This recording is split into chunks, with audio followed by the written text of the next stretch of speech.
Hi, my name is Philip, and I will be refuting some of the points that the negative brought up, as well as defending some of the points that my partner had brought up. Just a reminder, our three things are these. Contraceptive mandate laws are costly. They unconstitutionally force insurances to offer free contraceptives, and our solvency claim is that users should pay for the contraception of their choice. Our negative said that current law is not costly. However, contraceptive equity laws are still costly, regardless of the means of obtaining these laws. Women's premiums may cover this benefit, but that is because insurers take a greater hit as a consequence. And I would like to quote an article from the New York Times that said this: "From an insurer's perspective, contraceptive coverage pays for itself in the long term. Moreover, it almost certainly does not in the short. The cost of contraceptive coverage is immediate, and the possible offsets, including reduced unwanted pregnancies, are downstream, often years in the future." Essentially, contraceptive coverage isn't, the consequence of it is immediate, like New York Times said. However, there is no promise that that time will overcome this burden that the insurers will have to face in the present.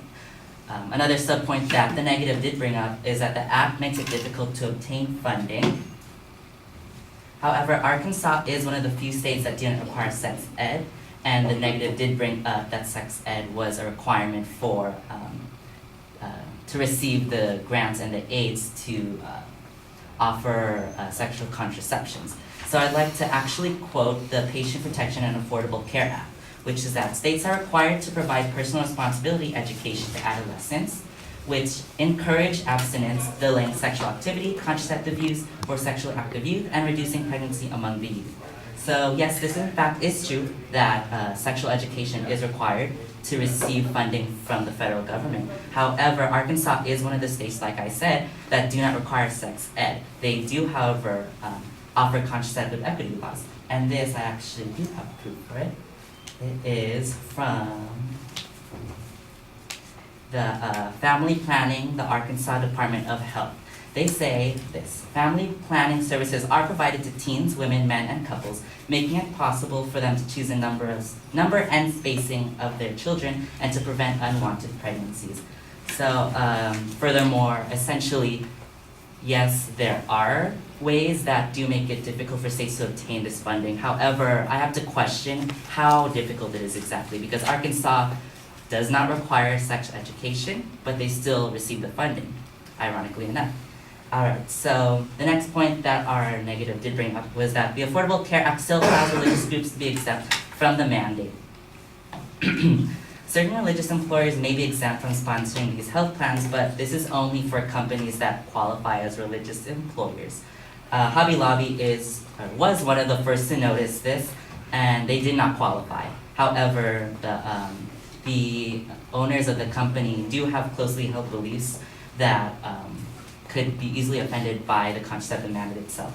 So Colleen Tierney-Scarola is actually a writer and researcher for a lot of different not-for-profits that clash with this contraception mandate. She wrote several articles about it, and one of them called "Accommodating the Accommodating: Not-for-Profits Challenges to the Contraception Mandate Exceptions." She says this: "Numerous religious-based not-for-profits object to the sufficiency of the accommodation and its self-certification process, which the Supreme Court endorsed, and have filed suit challenging it.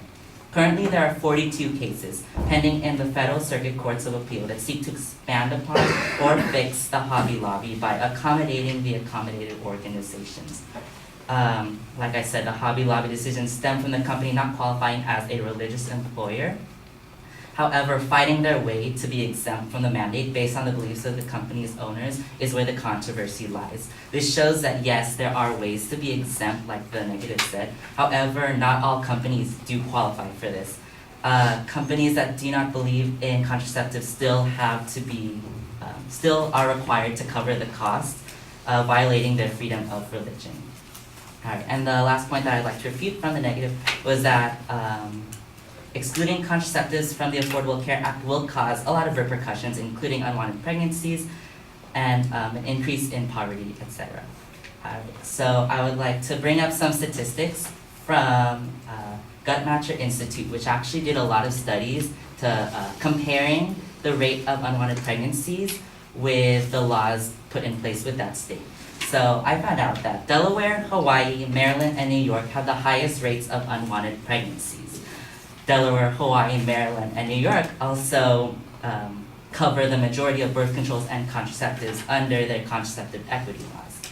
Oppositely, Minnesota has one of the lowest rates of unwanted pregnancies. However, Minnesota does not cover contraceptive equity laws. So it just goes to show that these laws put in place, for one thing, are not doing what they're supposed to do in the states that have them, and they are not working in the states that do not. So overall, the presence or absence of these laws will not keep people from having sex. These problems will still occur, and that is what me and my partner are arguing. We're just arguing for the dissolving of these laws, especially if they do very little to solve the problems, they'll continue anyways. And I would like to bring up one more point to refute.